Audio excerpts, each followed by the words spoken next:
Brian was already on my radar. You know, I interviewed him 4 years ago. He surprised me in that interview because I was just interviewing him out of courtesy almost. And I had another young guy in mind at that time, in Dana. But Brian kind of shook my feathers a little bit with some of the things he presented 4 years ago. I felt like he needed to get more experience, which he has done. And I'm really excited to be bringing him on as our next head coach. You talked a little bit about just kind of, everything's here for you to win. And, Dana kind of left it in a good place. Yeah. So I assume you wanted just to be seamless with him coming in with his enthusiasm. I think it's always helpful, but I don't think that we sacrifice getting the best in doing that. It worked out very well that we could do it very quickly. I think that's always helpful for your coaches who are on staff here, and specifically for your student athletes and the recruits, some people that are already committed.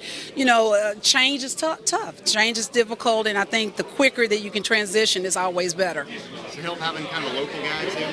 Doesn't hurt. It doesn't hurt. I mean, and believes that he can develop people from out of this area. The press conference has been successful, but we got a lot of work to still do, and that's why I mentioned that the leadership from the top has to occur for us to make the turn. You got to do a lot of things, not necessarily big resource-wise, but just in support of really running the Division I program that he can be successful in, and that's what I'm going to be working very hard on. He can recruit and he can coach. I'm going to work hard on giving him the support that he'll need.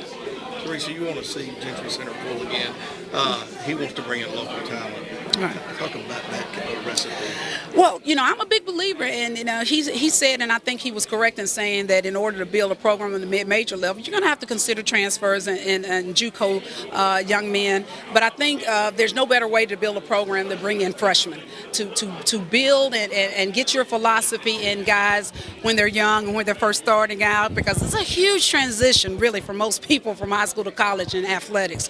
And so I think Brian will be able to do that. He's already proven that he can develop talent, and so I think getting more local people, there's a no-brainer that you're going to get more local support if you have local players out on the court for you.